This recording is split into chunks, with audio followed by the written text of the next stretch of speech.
तरीके से मुसलमानों के खिलाफ एक नफरती एजेंडा चलाया जा रहा है। ये मैं नहीं कह रहा हूँ, बड़ी बड़ी यूएस की रिपोर्ट कर रही है। पहले यति नरसिम्हानंद से पहले एक और थे, कमलेश तिवारी। हमें उसके लिए आंदोलन खड़ा करना पड़े, चाहे हमें सड़कों पर उतर करके प्रदर्शन करना पड़े, चाहे हमें जो है रोड जाम करना पड़े। जो महाराष्ट्र में उल जलूल बोलता है उसे, जो हैदराबाद में राजा सिंह है उसे क्यों नहीं गिरफ्तार करके जेल में डालती। इस तरह के एक दो नहीं है, ये क्या बहुत सारे लोग इनके नफरती चिंटू खड़े हो गए हैं। भाईचारे को बनाए रखने के लिए, देश की एकता और शांति को बनाए रखने के लिए इस तरह के तमाम नफरती चिंटू जो हिंदू मुस्लिम की नफरत की राजनीति करते हैं, वो चाहे कोई भी हो, उन सबको उठा करके जेल में बंद की जाए। की रिपोर्ट यूएस के अंदर से आ रही हैं, तमाम दूसरी कंट्रीज से आ रही हैं, उनकी सेनेट में रखी जाती हैं।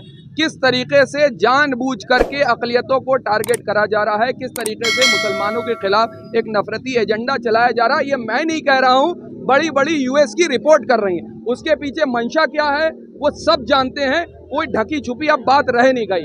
खुल करके जो है बयानबाजी दिलवाई जा रही है, सरकार उसमें पीछे से शामिल है, भारतीय जनता पार्टी और संघ परिवार के लोग उसके पीछे से शामिल हैं, तमाम जितने लोग हैं वो उनको समर्थन हासिल है, इसीलिए वो जानबूझ करके बयानबाजी कर रहे हैं। ठीक चुनाव से पहले तो सुन लीजिए, हिंदुओं को भी गाली देता है, कहते हैं हिंदू जो है नपुंसक हो गए हैं, वो भड़काया जा रहा है। देखिए, मैं यहाँ पे बड़ी जिम्मेदारी से कह रहा हूँ, यहाँ के 90-95% जो हिंदू समाज के लोग हैं, जो हमारे हिंदू भाई हैं, वो बेइंतहा मुसलमानों से मोहब्बत करते हैं।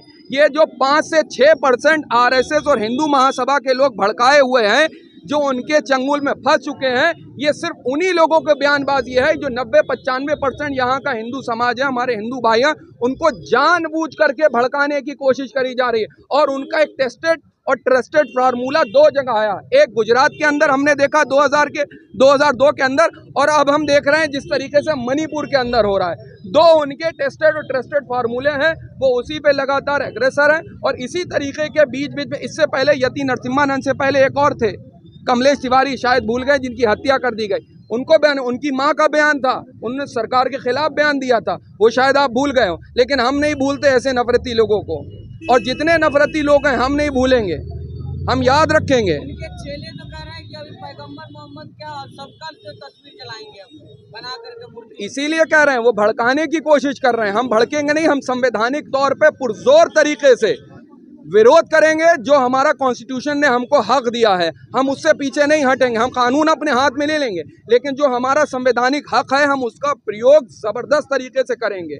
चाहे हमें उसके लिए आंदोलन खड़ा करना पड़े, चाहे हमें सड़कों पर उतर करके प्रदर्शन करना पड़े, चाहे हमें जो है रोड जाम करना पड़े, जो भी हमें संवैधानिक तरीके से लगेगा वो हम संवैधानिक दायरे के अंदर रह करके करेंगे। लेकिन जिस तरह से कह रहे हैं कि कुछ दिनों से लगातार ये बढ़ गया है कि कोई भी आता है उल्टा बयान दे देता है प्रॉफिट के।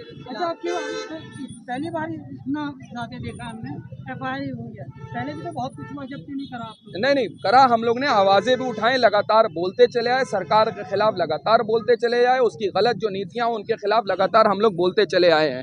लेकिन अब ये जो है पानी सर से ऊपर हो चुका है। बर्दाश्त की एक सीमा होती है, एक हद होता है। हम बार बार हर मुस्लिम समाज से लोग कह रहे हैं कि हम सब कुछ बर्दाश्त करेंगे, लेकिन नबी की शान में गुस्ताखी बर्दाश्त नहीं करेंगे।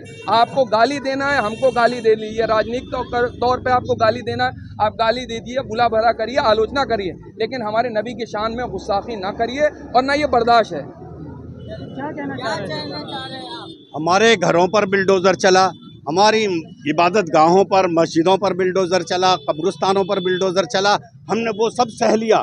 मगर ये हरगिज़ कोई मुसलमान का बच्चा नहीं सह सकता, एक भी बच्चा ये बर्दाश्त नहीं कर सकता कि नबी की शान में कोई गुस्ताखी करे और उसको हम बर्दाश्त कर सकें।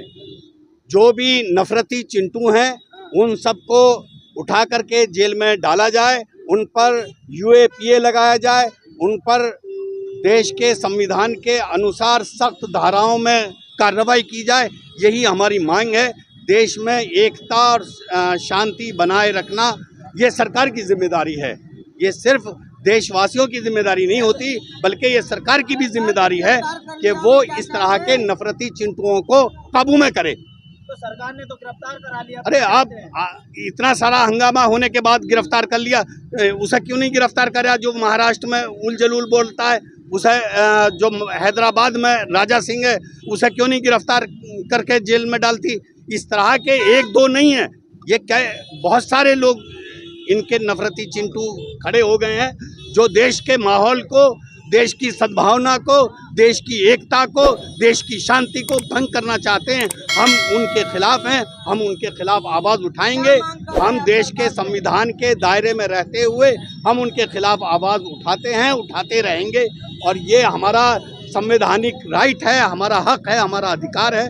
हम उस अधिकार के तहत हम ये सारी मांग करेंगे। देश को और सरकार को क्या संदेश देना चाहते हैं आप? हम सरकार को यही संदेश देना चाहते हैं कि देश की भाईचारे को बनाए रखने के लिए, देश की एकता और शांति को बनाए रखने के लिए इस तरह के तमाम नफरती चिंटू जो हिंदू मुस्लिम की नफरत की राजनीति करते हैं, वो चाहे कोई भी हो, उन सब को उठा करके जेल में बंद की जाए। उनकी जो जगह है पागल खाने में हो सकती है, जेल में हो सकती है और खुले मैदान में नहीं हो सकती।